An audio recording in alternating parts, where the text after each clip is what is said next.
Hi everyone, and welcome to today's General Hospital recap. As always, don't forget to subscribe so you don't miss any of our videos or recaps. Heartbreaking day on General Hospital. But also, real fast, tomorrow's going to be a late upload because I have to meet someone at like 4:30. So what's going to happen, I'm going to watch the episode, but I can't film it until I get back. So I'm predicting it should be up around 5:30. So keep that in mind that there will be a recap tomorrow, but it will be a late upload. But let's get right to today's General Hospital. At the courtroom, I don't know. It's just very sad. Ava is trying to bait Sonny into saying something not so good, and he does exactly what she wants. Sonny throws papers and Ava freaks out. The lawyers come in and break it up. Ava wants Kiki to tell them that she saw Sonny be abusive, and Kiki's like, I didn't see anything. Ric is so Ric confronts Carly and is like, thanks for finally joining us. And she tells him she was in a car accident and a manic driver drove her off Route 31, and she was pinned in the car all night and had to cut herself out of the seatbelt. And Morgan looks at Kiki, and then Carly says that her guardian angel found her. Ric has it out with Carly about her going to the wedding first instead of coming right to the hearing. But first of all, as she said, she wouldn't have even known about the hearing if it weren't for going to the wedding, because her phone was broken and kind of left behind at the scene. So if it wasn't for Lucas, she would have just gone home.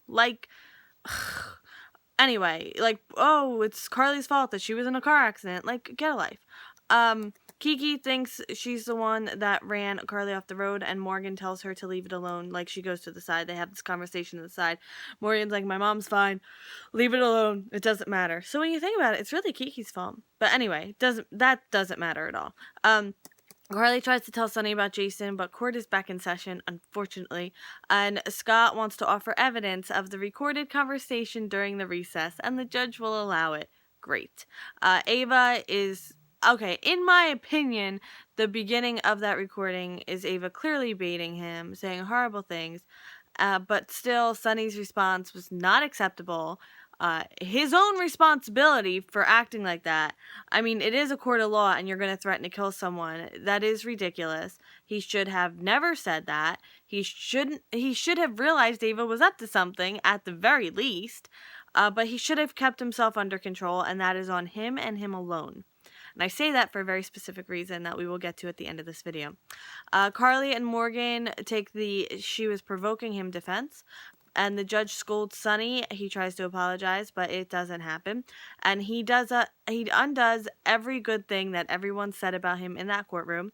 And Ava is awarded sole custody. He can have supervised visitation with the approval of a caseworker. Sonny. Okay, so just as clarification, I don't think either of them are a safe option for Avery. I'm just working with the options given to us, and I'm not a fan of Ava. It's just my personal, I watch the show just like everyone else, and even though I recap it, I have my favorites, and I have the people I dislike, and I don't like Ava. I think a part of that, and why I can, kind of reconcile with Sonny, because, last year and, the year before, I couldn't stand Sonny. I was, oh my goodness, it was bad. I really didn't like him, and it was tearing me apart because I love Maurice Bernard. But he has more of a history on the show to fall back on, good things he's done and stuff like that. They haven't given Ava anything redeeming to fall back on. So it's not well, she did shoot Connie, but she also did this good thing. There is no good thing to fall back on. So that's just a little bit, because there was a conversation in the comments. So I just wanted to clarify that all a little bit. But anyway, okay, so the judge says that both parties are reprehensible, and I'm glad she can see that. But Sonny, okay, so I just said all that. So Ava tells Sonny that she has no desire to keep him away from Avery, but it's going to be a while to ensure her safety. Okay, considering that she and her new bestie Paul are the ones going after Sonny, and that's the threat to his safety, I think that's pretty ironic. But anyway, at Windermere, Hayden confronts Dick about knowing Jason's real identity. Hayden was watching Nicholas and saw how unfazed he was by the Jason revelation, and she's been faking her memory loss pretty much this whole time. As soon as she came to Windermere, it all came back. So she was genuinely confused at the hospital, but not much longer after that. She says she has real feelings for him now, and she thinks the feelings are mutual, and she says she has no desire to use what she knows against him. Just don't give her a reason, which is pretty much just blackmail. So, at the church, Patrick and Sam deal with the reality that Jason is alive. And Sam wonders if now that he knows, he'll be able to hold on to his flashes of memory that he's been having. I'm glad at least one person remembers that he's been having these flashes throughout the year, because Jason seems to have totally disregarded all of them. So Patrick says Jason's memory should have come back by now, but now that he knows what he's looking for, it might help him hold on to them, and Patrick says the first thing to find out would be if her and Jason are still legally married, and since him and Robin were still legally married, I'm assuming the same thing works, because, Robin was pronounced dead, all that. Sam takes offense to what he's saying, because she feels like he's basically saying her marriage amounts to nothing but a piece of paper.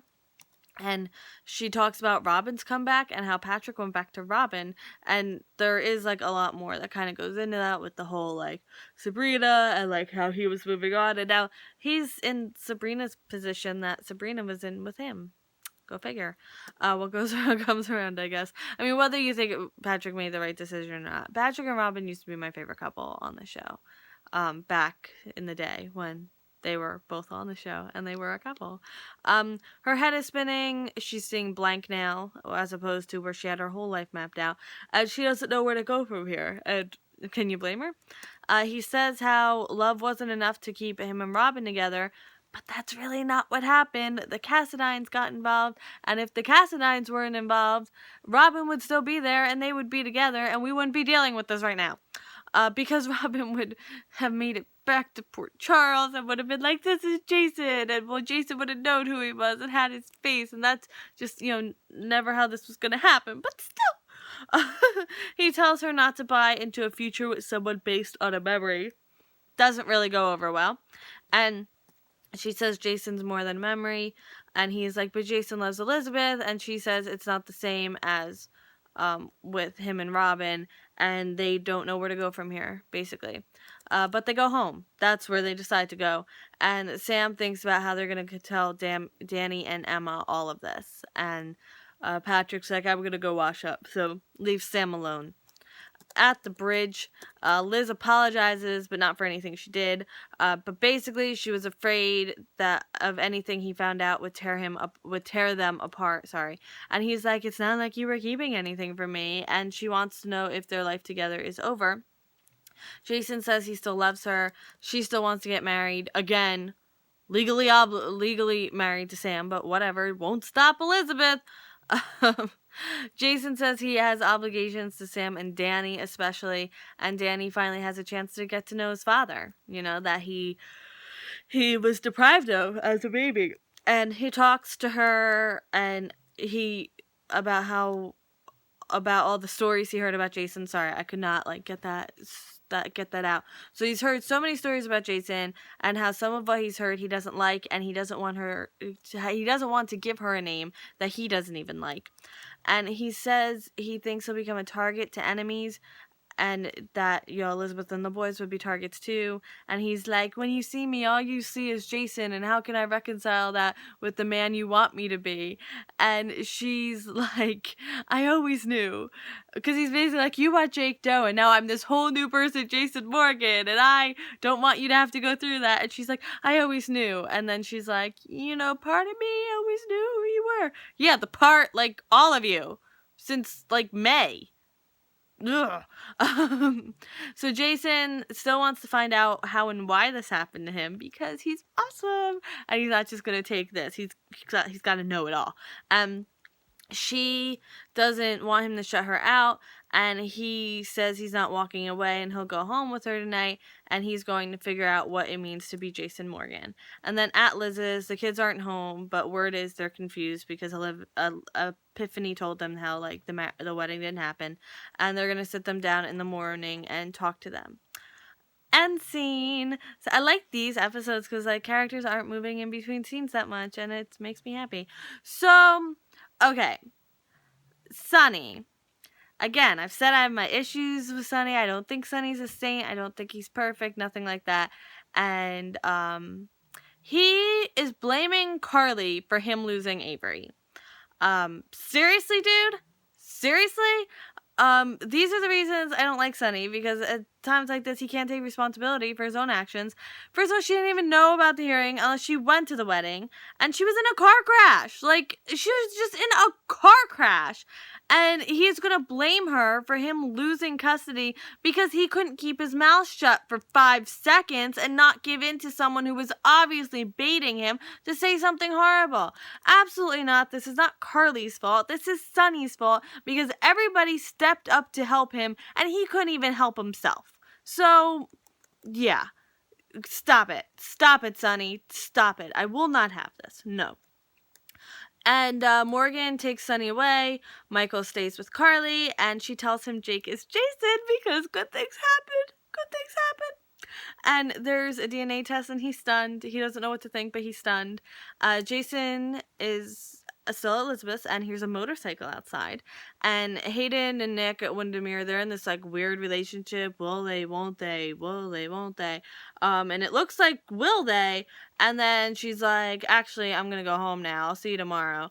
And then she calls someone and leaves. And she says to the person on the phone that she needs to speak to them in person, and there's been a development. Could she be working with Helena? I don't know. Who's she working with? I am intrigued. Jason gets a phone call. It's Michael. He doesn't answer. Well, it was really Carly. And Carly's leaving a message about Sonny losing the custody battle and how her and Jason, oh my goodness, I am so sorry, should tell Sonny together that he's really Jason Morgan. And Patrick walks into his bedroom and Sam isn't there, and it's because she's at Elizabeth's, and she brought Jason his motorcycle because everything is good in the world right now.